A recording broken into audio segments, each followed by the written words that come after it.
ሰላም ለእናንተ ይሁን የተወደዳችሁ የአባቴ ብሩካን የዘላለም ወገኖቼ በብዙ ምህረትና ቸርነት ደግፎ በህይወት ያኖረን ቸር አምላክ ልዑል እግዚአብሔር የተባረከ ይሁን። እግዚአብሔርን እጅግ አድርገን እናመሰግናለን። እንደምታውቁት በተከታታይ የዚህ የጴጥሮስን መጽሐፍ እየተማርን አለን። እግዚአብሔር በሁሉ ስለረዳን ባለፈው ሳምንት የጀመርነውን የተከታታይ ትምህርታችንን ዛሬ እንቀጥላለን። ያው ረጅም ጊዜ ነው የያዝነው። አሁን ሁለተኛ ጴጥሮስ መጽሐፍ ላይ ነው ያለነው። ክብር ለእግዚአብሔር ይሁን። በአንድ ጊዜ በአንድ ሳምንትም በሁለት ሳምንትም መጨረስ ይቻላል። ነገር ግን እግዚአብሔር አምላክ የሚያጣድፈን የምንሄድበት የሌለን ነገር ግን ወደ እውነት እንድንረዳ የሚረዳ እግዚአብሔር በብዙ እየተናገረ እያስተማረን ስለሆነ እግዚአብሔር እናመሰግናለን። ብዙዎቻችሁ በስልክ በቴክስትም ደግሞ በኖርማል ስልክም እየደወላችሁ ስታገኙንም እያበረታታችሁ እንደምትጸልዩልን እየነገራችሁናለን። የሰማይ አምላክ እግዚአብሔር የተባረከ ይሁን። በተሰራው በሆነው ነገር በሙሉ ክብሩን የሚወስደው ባለቤት የሚሆነው ያው እግዚአብሔር ነው። እግዚአብሔርን እናመሰግናለን ስለሆነላችሁ ነገር። እግዚአብሔርን እየባረካችሁ ስላላችሁ ወገኖቼ የእስራኤል ቅዱስ እግዚአብሔርን እርሱን እናመሰግናለን። ሁሌ እንደምንለው የጸሎት ርዕሳችሁን ስትሰጡን በምድር ሆናችሁ ተስማምታችሁ ብትጸልዩ የሚለውን ቃል እናምናለን። ስለዚህ ከናንተ ጋራ የናንተን ችግር ተስማምተን ለሕያው አምላክ ለእግዚአብሔር እናቀርባለን። እግዚአብሔርም ምላሽን ይሰጠናል። አስደናቂ ምላሾች በተለይ ዛሬ ወደዚህ ወደ ስቱዲዮ ልመጣ ስል በጣም በሚገርም ሁኔታ እየሰማኋቸው ያሉት ምስክርነቶች በእውነት እግዚአብሔርን አብዝቼ እንዳመሰግን እንድታመነው ረድተውኛል። የሰማይ አምላክ እግዚአብሔር ይባረክ። ለሆነላችሁና ለማመስገን የመጣችሁ በሙሉ የእስራኤል ቅዱስ እግዚአብሔር አሁንም ጨምሮ ነገራችሁን ይባርክ ያጽናላችሁ ማለት ወዳለሁ። ሁልጊዜ እንደምለው አሁን በዚህ በዩቲዩብም እየተላለፋለ ላልሰሙ ያሰማችሁ ደግማችሁም እያደመጣችሁ ህይወታችንን ልናንጽ ይገባናል ብዬ አምናለሁ። ለሌሎችም ማስተላለፍን አትሳልቹ ወይም አትታክቱ። ከምንም አንፃር ተነስቼ አይደለም እንደምታዩት ነው። በዚህ በቴሌቪዥን እናስተላልፋለን፣ ግን ደግሞ ለመስማት ለሚፈልግ ስላሉኝ ነው ያስጀመርኩት። ስለዚህ የምትፈልጉ በዛ መቀጠል ትችላላችሁ። የእስራኤል ቅዱስ እግዚአብሔር ይባርካችሁ። እንጸልይና እንቀጥላለን። በምህረት ባለጸጋ የሆንክ ቸርና መሐሪ ትልቁ ጌታ ልዑል እግዚአብሔር ሆይ ስለሁሉ እናመሰግናለን። ይኸው ባንተ ምህረት ዛሬ ላይ ቆመናል። ዛሬም ለልብ የምትናገር የምታስተምረንን ልንማር በፊትህ አለንና የፈቃድህ ምክር በመካከላችን እንዲጸና እንደ ቃልህ ደግሞ ተፈውሰን እንድንቀር አቅም ጉልበት እንድትሆንልን በኢየሱስ ስም ጸለይኩ፣ አሜን። ክብር ለእግዚአብሔር ይሁን። ምናልባት ክፍሉን አነብና ከዛ ወደ ዋናው ሐሳብ እሄዳለሁ። ሁለተኛ ጴጥሮስ ምዕራፍ 1 ከቁጥር 2 ጀምሮ ያለውን ቶሎ አነባለሁ። የመለኮቱ ኃይል በገዛ ክብሩና በበጎነቱ የጠራነን በማወቅ ለሕይወትና እግዚአብሔርን ለመምሰል የሚሆነውን ነገር ሁሉ ስለሰጠን በእግዚአብሔርና በጌታችን በኢየሱስ ዕውቀት ጸጋና ሰላም ይብዛላችሁ። ስለ ክፉ ምኞት በዓለም ካለው ጥፋት አምልጣችሁ ከመለኮቱ ባህሪ ተካፋዮች በተስፋ ቃል እንድትሆኑ በእነዚያ ክብርና በጎነት የተከበረና እጅግ ታላቅ የሆነ ተስፋን ሰጠን። ስለዚህ ምክንያት ትጋትን ሁሉ ያሳያችሁ በእምነታችሁ በጎነትን ጨምሩ፣ በበጎነት ዕውቀትን፣ በዕውቀትን ራስን መግዛት፣ ራስን በመግዛት መጽናትን፣ በመጽናትም እግዚአብሔርን መምሰል፣ እግዚአብሔርንም በመምሰል የወንድማማችን መዋደድ፣ በወንድማማች መዋደድ ፍቅርን ጨምሩ። እነዚህ ነገሮች ለእናንተ ሆነው ቢበዙ በጌታችን በኢየሱስ ክርስቶስ ዕውቀት ስራ ፈቶችና ፍሬ ቢሶች እንዳትሆኑ ያደርጓችኋልና እነዚህ ነገሮች የሌሉት ዕውር ነውና በቅርብ ያለውን ብቻ ያያል የቀደመውን ኃጢአቱን መንጻት ረስቷል ስለዚህ ወንድሞቼ መጠራታችሁንና መመረጣችሁን ታጸኑ ዘንድ ከፊት ይልቅ ትጉ እነዚህም ብታደርጉ ገቶ አትሰናከሉ እንዲሁ ወደ ዘላለሙ ወደ ጌታችንና መድኃኒታችን ወደ ኢየሱስ ክርስቶስ መንግስት መግባት በሙላት ይሰጣችኋል ያለ እንደምናስታውሰው ጴጥሮስን መጽሐፍ ስንጀምር ጀምሮ እየደገምኩ የምለው ጴጥሮስ ተልኮውን እየተወጣ ነው በተለይ በመጨረሻዋ ደቂቃ ተወደኛለህን እያለ ጠይቆ መውደዱን እርግጠኛ ሲሆን በል በጎቼን ግልገሎቼን ጠቦቶቼን አሰማራልኝ ብሎ የኔ የሚላቸውን እንዴት በየትኛው መንገድ ሊመራ እንደሚገባው እንደተናገረው ልክ እንደዛው እንዴት መኖር በክርስቶስ ቤት እንዴት መኖር እንደሚገባ አስተውለን እንድንራመድ አስረግጦ እየተናገረናልና በተለይ እኔ ዋና ሐሳብ ብየምለው አሁን በህይወት ያላችሁት ከጨለማ ወደሚደነቅ ብርሃን የጠራችሁን የሱን በጎነት ለመንገር ነው የንጉስ ካህናቶች ናችሁ ቅዱስ ሕዝብ ናችሁ ይህንን ማንነት ልትኖር ወገን ያልነበርከውን ወገን ያደረገህ አንተ በእግዚአብሔር ልጅ በኢየሱስ በማመን የእግዚአብሔር በግ ጠቦትም ግልገልም የሆናችሁ በሙሉ ልትኖሩ ከተገባ መኖር ያለባችሁ ለሱ ነው ብሎ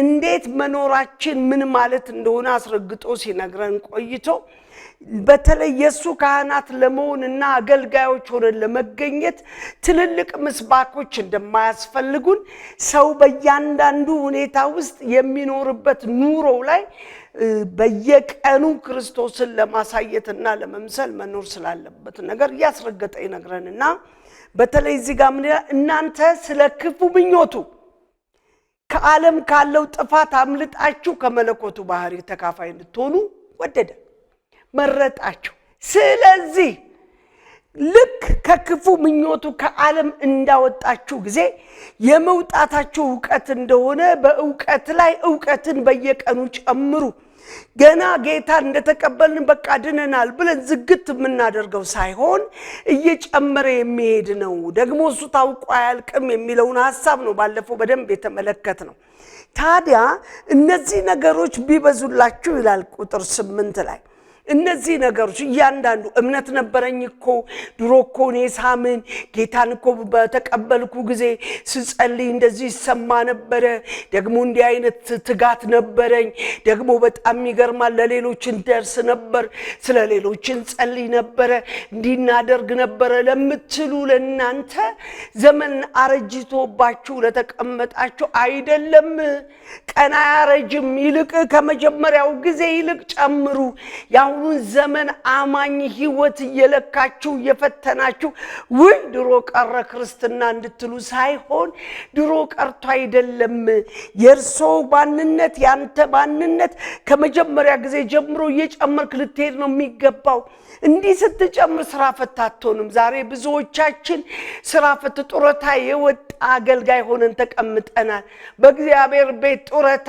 ይወጣም ይልቁኑ ይካፊት ይልቅ እየተጨመረ ነው የሚሄደው መጨመሪያ ቃተኝ ቀን በሄድ ይሻለኛል ምክንያቱም ቀን በቀን እየጨመርን ስንሄድ ፍሬያማዎችን ሆናለን ጸሎትን ጨምሩ ሙገሳን ጨምሩ መስጠትን ጨምሩ እምነትን ጨምሩ ዕውቀትን ጨምሩ ያለ ራስን መግዛት ጨምሩ መዋደድን ጨምሩ ድሮ ስንዋደድ በመንገድ ላይ በጣም ደነቅ ነበር ዳውኑ አይደለም ስልክ በሌለበት ክፍለ ሀገር ተጓዥና ሰራተኛ ነበርኩኝ መንገድ ላይ ለሻይ ሲቆም እዚህ ከተማ ላይ አለ እንደ ክርስቲያን ብዬ አፈንፍኜ አንኳኩቼ ሄጄ የሻይ ሰዓቴን እኔ ሰው ለመጎብኘት ሲሄድበት አስታውሳለሁ አሁን እናደርጋለን ሄደን በርታ በልቺ ብለን ያሉበትን ጉስቁልና ውስጥ ቢሆኑ ለሻይ ምናወጣትን ሳንቲም ስጥታ አድርገን አይዟችሁ ጌታ ይመጣል አብረናችሁ ነን ብለን ጸልየን ጥቂትም ብትሆን ተራውጠን ስንሄድ አስታውሳለሁ አሁን ባጠገባችን ያሉ ክርስቲያኖች ምን ያክል እንደምንጠይቅ አላውቅም አንድ ምሳሌ ነግሬያችሁ ይሆናል ከዚህ በፊት አንድ ሰው ሲናገር የሰማሁት ምሳሌ ነው። አንድ እናት እንዲህ አሉ፣ እውነትም ሁሉ ነገር ድሮ ቀረ ሲባሉ እውነት ነው ልጄ፣ ሁሉ ነገር ድሮ ቀረ አሉ እናት። ምንድነው ለርሶ ደግሞ ድሮ የቀረው ሲባል ሽንት መሽናትም ድሮ ቀረ አሉ። እንዴት ሲባል ድሮ ገና ቁጭ ስል ፋፋፋፋ አደርግና ሸና ነበረ። አሁንስ ሲባሉ አሁን መጣው ይለኝና ሲሄድ ጭርቅ አድርጌ ነው የምመለሰው፣ እንደገና ስንበላልስ ነው የምውለው። እውነትም እናንተው ሽንት ድሮ ቀራሉ። ሽንት ድሮ ቀርቶ አይደለም እማማ አርጅተው ሲስተማቸው እንደ ልካቸው እንደ እርጅናቸው ሆኖ ነው እንጂ ዛሬ በወጣትነት ያሉ እሳቸው ድሮ ያደርጉት የነበረውን ያደርጋል እኮ። አልተለወጠም እኮ ሰይትየዋ ስላረጁ እንጂ እኔና እናንተ በእግዚአብሔር ቤት አርጅተን እንጂ የእግዚአብሔር ሐሳብና ፈቃድ አርጅቶ አይደለም። ከርጅናችን እንውጣ፣ ፍሬ ቢሶች አንሁን። ብዙዎቻችን አይ በእኛ ጊዜ ጸሎት ቀረ፣ በእኛ ጊዜ ምስክርነት ቀረ፣ በእኛ ጊዜ ዝማሬ ቀረ ብላችሁ የተቀመጣችሁ ጊዜያችሁ አይደለም። ተነሱ፣ እማማ ይነሱ፣ አባቴ ይነሱ፣ ወንድሜ ተነሳ። ዛሬ ይልቅ ላሉት ወጣቶች ጉልበት ልንሆንላቸው የምንችለው የቀደመውን አካሄድ አይተን እንዲያውም እኛ ስንጨምር ፍሬያማ ስንሆን ነቅተውና ናፍቀው እንደኛ ለመኖር ይቸኩላሉ። ለዚህ ነው እኮ ጳውሎስ ሳያንገራገር እኔ እሱን መስለዋለሁ ያለ ትጋት ያለ ዝምታ ወይም መታከት በትጋት አገልግየዋለሁ፣ በትጋት ኖሬዋለሁ። እየተገረፍኩ ቢሆን እየተከበርኩ ቢሆን አበባ ጉንጉን ሲያመጡልኝ ዞር በል እያልኩ እኔ የምፈልገው ምናፍቀው የአበባ ጉንጉን ድረስ አይደለም ደረጃዬ።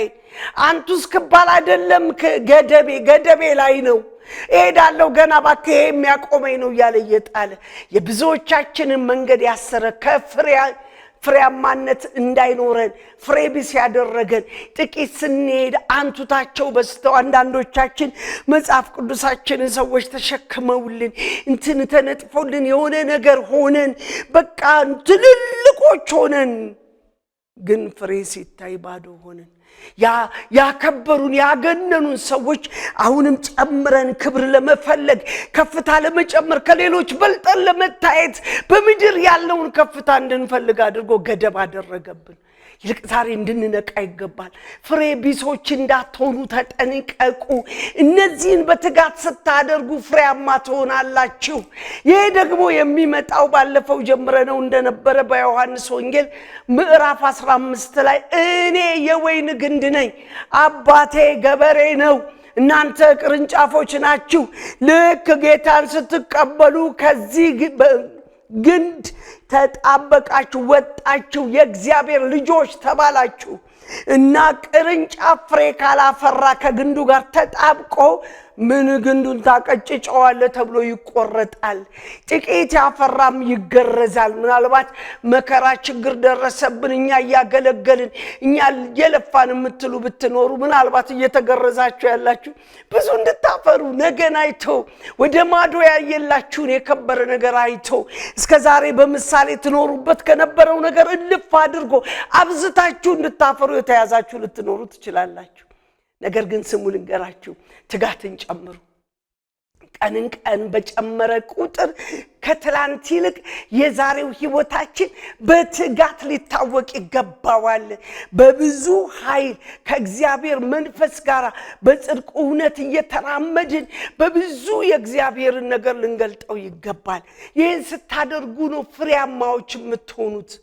ያለበለዚያ ፍሬ ቢሶች ትሆናላችሁ። ፍሬ ቢስ ከሆንክ ደግሞ ትቆረጣለህ።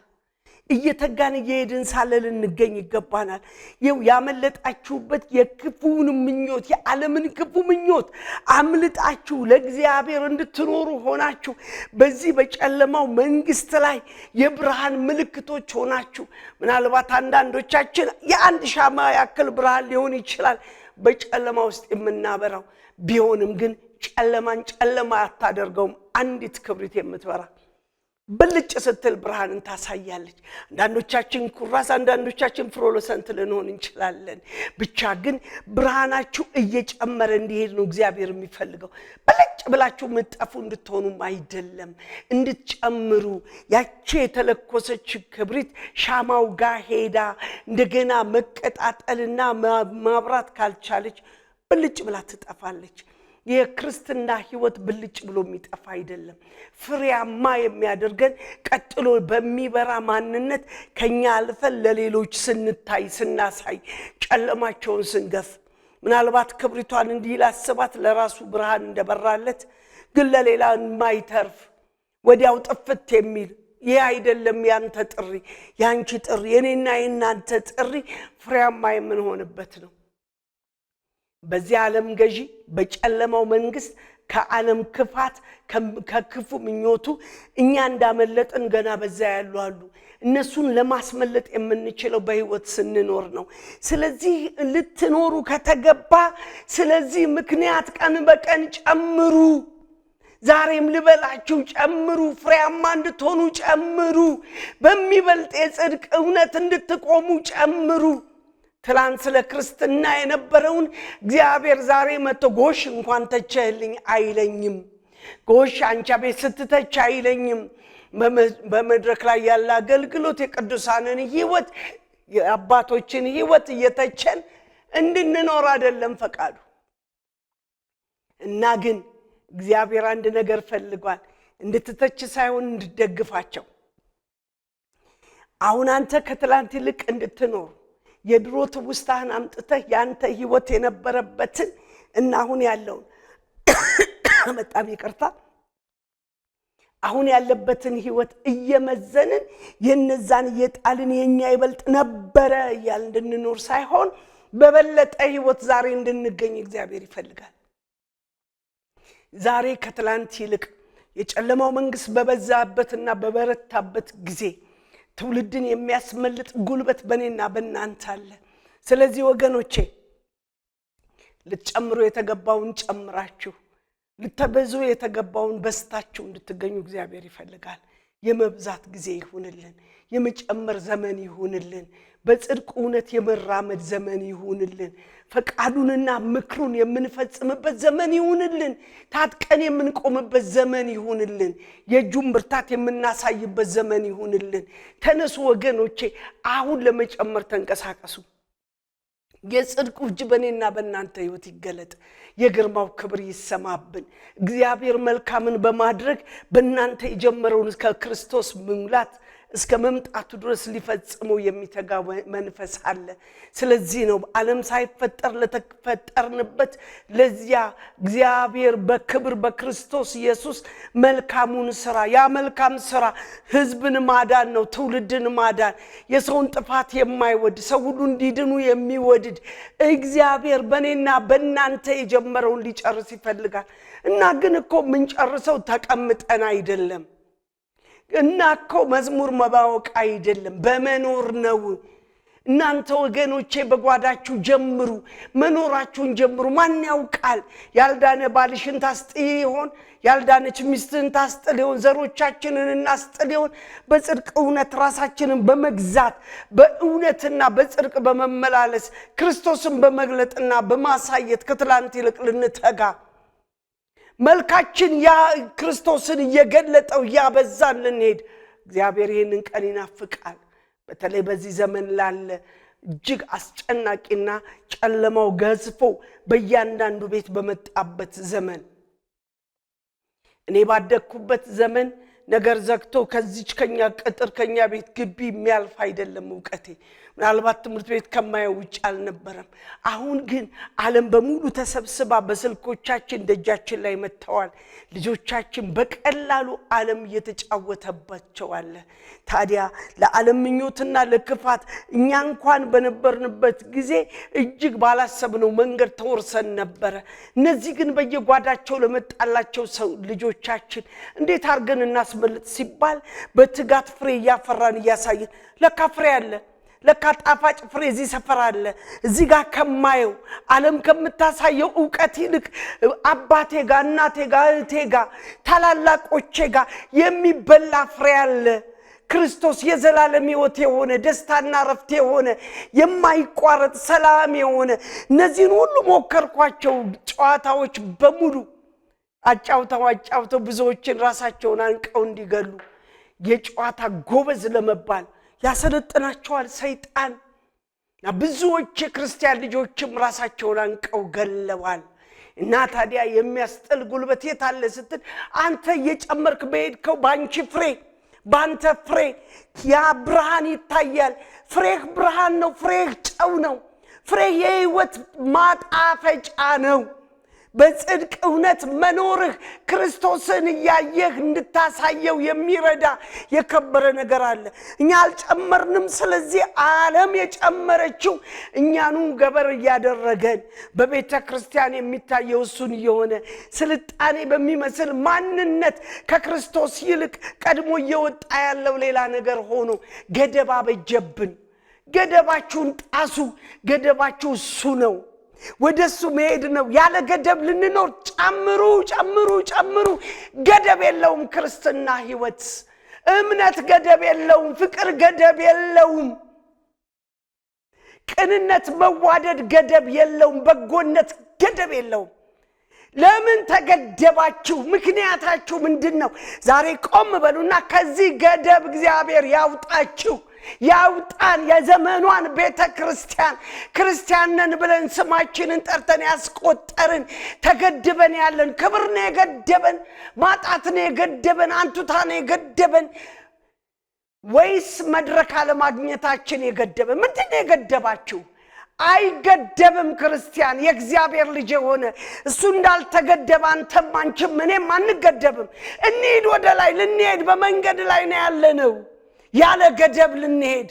ታስታውሳላችሁ እነ ጳውሎስን እኮ ሊገድቧቸው አበባ ጉንጉን ሰርተው በሬ አርደው ገድበው ሊያቆማቸው እናምልካችሁ በቃ ለእናንተ መሰዊያ እናዘጋጃሉ። የኛ ገደብ አይደለም። የእናንተ ማክበር ገደባችን አይደለም። የአበባ ጉንጉን ገደብ አይደለም። ምንጣፍ መነጠፉ ገደብህ አይደለም። አንቱ መባልህ የእግዚአብሔር ሰው በሚል የእግዚአብሔር ሰውነት እኮ ማዕረግ አይደለም። ከእግዚአብሔር ዘንድ የተሰጠን ስልጣን ነው። ነገር ግን ራሳችንን ልዩ አድርገን ገምተን የተቀመጥን እናንተ አባቴ ብሩካን ፍሬ ቢስ ከሚያደርግ ከከንቱ ነገር ውጡ፣ ከገደባችሁ ውጡ። እግዚአብሔር በዚህ ዘመን በተለይ ያለቀ ላለ ትውልዳችን መልስና ምክንያት እንድንሆን ጨምሩ ይላችኋል። የጣላችሁትን አንሱ። መነሳት ቀን ይሁንልን። በክብር እንድንመላለስ እግዚአብሔር ይርዳን። በጽድቅ እውነት እንድንቆም የሰማይ አምላክ እግዚአብሔር ይርዳን። ገደብ ጥሰን የምናልፍ እንድንሆን እግዚአብሔር ይርዳን። ከገደብ ያለፍን እንድንሆን የሰማይ አምላክ እግዚአብሔር ይርዳን። እንጸልያለን። ሃሌሉያ። ምናልባት አስቀምጣችሁ ያላችሁ ትኖሩ ይሆን? ጥላችሁ የተቀመጣችሁ ትኖሩ ይሆን? ተገድባችሁ ያላችሁ ግፊያ በዝቶብኝ ብላችሁ መከራተ በዛብኝ ማንንም አይሰማኝም ብላችሁ የተቀመጣችሁ ትኖሩ ይሆን? ተስፋ ቆርጣችሁ ወይም ደግሞ ክብር በዝቶ ገኖላችሁ ክርስቶስን በእናንተ ጉያ ውስጥ የሰወራችሁ ገደባ በእጅታችሁ የተቀመጣችሁ የአባቴ ብሩካን ትኖሩ ይሆን? ገደባችንን እንጣስ። አንገደብም። ለምን? እግዚአብሔር ልጅ ኢየሱስ ሊመጣ ባለበት በጽድቁ እውነትና ጉልበት የተገለጥንበት የምንገለጥበት ዘመን ነው። ሳናቀውና ሳይገባን ከተገደብነው ግድብ የተነሳ ብዙዎች አለቁብን። ቁጭት ይግባባችሁ። ብዙ ልጆቻችን ከስራችን አለቁ። ከሳንዴይ ስኩል የተማሩ ነገር ግን ፍሬ ስላላዩ ፍሬ ቢስ የሆነ ተራ ኗኗር ባህል መስሏቸው ራሳቸውን ለማይመች ለዘመኑ ዕውቀትና ጥበብ ታልፈው ተሰጥተው ከገደባችን የተነሳ እኛ ራሳችንን ገደብ ያለ ፍሬ ከመሆናችን የተነሳ ብዙዎች አልቀውብናል። አንድ ሰው አንድ ምሳሌ ነገረኝ። በዛኛው ዓለም ቦታ በነበርኩበት አገር ነው እና ለምን ወደ ክርስቲያኖች ህብረት እንደማይመጣ ስጠይቀው ይውልሽ ቤታችን አለኝ በቤተ ክርስቲያን አጠገብ ነው። አባቴ የቤተ ክርስቲያን ሽማግሌ እናቱ ዲያቆን ነች። ከቤተ ክርስቲያን በኋላ ይመጡና ሁሉም ይሰበሰባሉ። እኛ ልጆች ነን ተብለን ነው የምንተው። ከሰንዴይ ስኩል እየተጫጫን እንመጣለን። ከዛ ግን አንዳንዱ ሲያማ አንድ ነገር ሲያደርጉ ስለሌሎች ብዙ ሲሉ እንሰማለን እና በሰማናቸው ቁጥር ቤተ ክርስቲያንን እየጠላው መጣው። ስለዚህ ለምን ብዬ ሄዳለሁ? ለዚህ ነው ከኢትዮጵያ ክርስቲያን ጋር ህብረት አላደርግም አለኝ። ደነገጥኩ። ወገኖቼ ልንገራችሁ፣ ሳናቀው ያበላሸነው ብዙ ነገር አለ። በስልክ ስንዋሽ፣ በጨዋታ መካከል በልጆቻችን ላይ ያለ ፍሬ ተገኝተን እጅግ አሳፋሪ ነገር ሆኖብናል። ዛሬ ግን እግዚአብሔር ይመልሰን፣ ገደባችንን ያስጥሰን። ጸልያለሁ። የአባቶች አምላክ ልዑል እግዚአብሔር ስለ ምህረት ስለ ቸርነት ባርካለሁ። ምህረት ገኖልናል። ዛሬ ሳይገባንና ሳናውቀው ክብር ይሁን ያስገደበን አንተን እንዳናሳይ ወይ መገፋት ወይ ደግሞ በራሳችን ሐሳብ ተይዘን ብቻ እግዚአብሔር ከኛ የምትጠብቀውን ባጣህበት ፍሬያማ ባልሆንበት ጨምሩ ስትለን መጨመር አቅቶን ዝም ብለን ተቀምጠን ያለን በሙሉ ዛሬ የምትቀሰቅስበት የምታስነሳበት ጊዜ እንዲሆን ቃልን ከላክ መፈወስ እንዲሆንልን የእጅ ምህረትና በጎነት እንዲያገኘን የክፋት እጅ አመጻ እጅ በኢየሱስ ስም የተከለከለ እንዲሆን በስም ጸለይኩ። ምህረት ያገኘን፣ ቸርነት ይብዛልን፣ እጅ በእኛ ላይ ትሁን። አምላኬ ልዑል እግዚአብሔር ሆይ እባክህ ከገደብ የምንወጣበት ጸጋ ጨምርልን። በምህረትህ አስበን። ሕያውና ጻድቅ በሆነው በልጅ በኢየሱስ ስም ጸለይኩ። አሜን። እግዚአብሔር አምላክ ምድራችንን ኢትዮጵያን፣ ኤርትራ ምድር ይባርክ። ከተገደብንበት ወተን ፍሬያማ ሆነን እግዚአብሔርን ደስ የምናሰኝ እንደገና የጽድቅን ሕይወት የምንጀምርበት ዘመን ያርግልን። ጌታ ኢየሱስ ይባርካችሁ። ለበረከት ሁኑ። ኢየሱስ ያድናል።